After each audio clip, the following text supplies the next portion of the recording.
Maybe I'm just not getting the vision, right? It could be too highbrow and it's going over my head. That could very well be the case. But I'm just trying to understand like what the creative direction for this was. Hello, I'm Vesper Cognac. I'm a design strategist and I teach you the strategy behind things that seem to be coincidence or luck. Today we're reviewing JT's newest video for her single Girls Gone Wild. I'm going to be looking at like the composition, the color grading, the pacing, noting any effects or transitions that are interesting, and how storytelling is happening. For some additional background, I do teach graphic design, mainly web design and motion graphics. I won't know every single element, so if you do, can you put it in the comments below? Let's get started. The first thing I noticed with JT's video is that it seems that we're doing this 80s theme. Doja Cat did it with her video for Gorgeous. And so that's the first thing I noticed is the aspect ratio.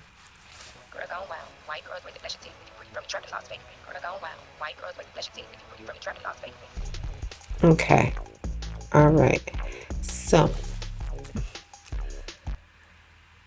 this song is kind of like, I know what the direction is that they're going with, especially now seeing the visual. I get it, but there's just something about it that's just not quite right. And the spacing in here, I understand that like shipping containers now seem to be like the trendy thing when it comes to music videos, but everything here does seem tightly cramped. Don't get me wrong, as a person who went clubbing in the early, 2010s, particularly at gay clubs, I know that the air be thick, right?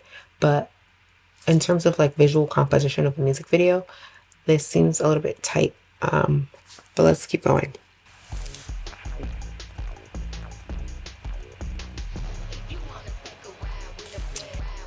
Okay, I understand this is supposed to be a club setting and a club vibe, but as a darker skinned person, I think this lighting here is just not that great for this actress or this model.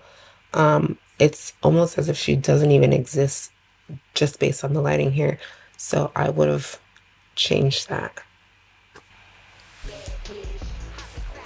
I don't mind the silhouette. And, in this day and age, we had CGI before, and now it just seems like the effects, I don't know what's going on with the effects these days, but obviously it's a fake silhouette. I get it, but at the same time, I don't, because are they supposed to be, where are they supposed to be? I don't know what this location's supposed to be. Maybe I'm just ignorant and I genuinely just have no concept, but it's giving me like storage container or like very small, like New York apartment type vibes. That's the only thing I could think about with this scene here, but I'm not understanding the direction so far.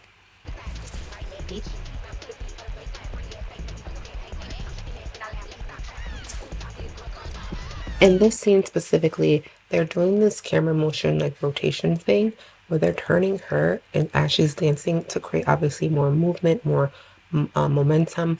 But to me, I feel like the pacing of the shaking of the camera is too slow and it doesn't quite like elevate the framing in the way that I think it's supposed to be or trying to do.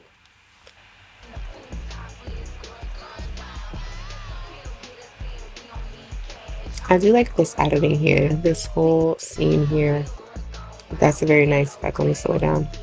So I do like that editing effect. That was very, very cool.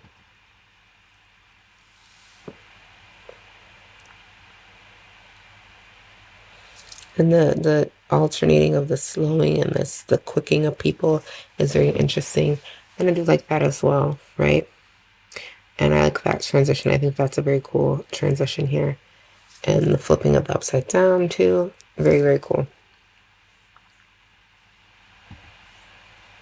Overall, I'm not understanding like the lighting here. Like for JT, parts of it make sense with the like the it's like a silver toned blonde, bleach blonde look, and then the shimmer and highlight on her body makes sense, and the coloring schemes.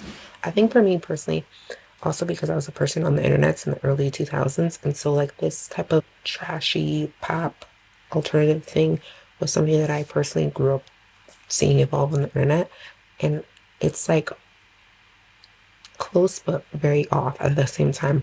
And I think that's just what's causing my personal bias when I'm watching this video.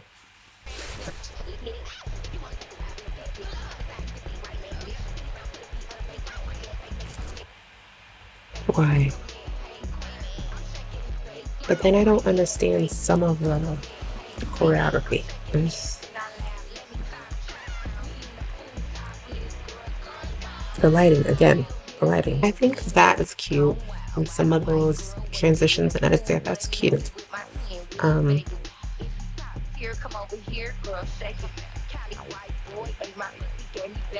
I just hate the lyrics.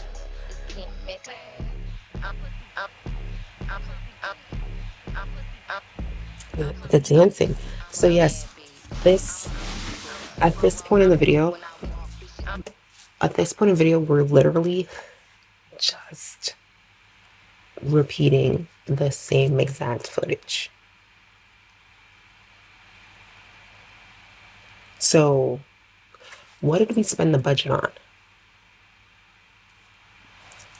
So I don't know what my expectation should have been for this. I don't know. I just realized that she's not really singing or like, miming the lyrics the way most people would in a music video. I thought the point of a music video was to add value and to like help visualize the story. But like this is just the same footage, looping it.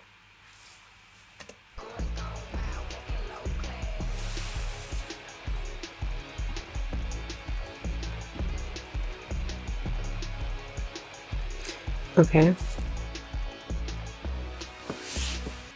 It seems like they were like, yo, we got a storage room, a storage locker for 10 hours. And we got, 6 extras, 8 extras. We got some light up cubes that we got from IKEA and we put it together, right? We're gonna get this industrial look and then we're gonna do a green screen of a window. Like, we got this, we got this tight budget. And don't get me wrong, I 100% understand having to make the most out of your budget, but this is like, what was the point of making this if, and then the last like 10 seconds of the song is just straight up black screen? Like, maybe I'm just not getting the vision, right? It could be too highbrow and it's going over my head. That could very well be the case.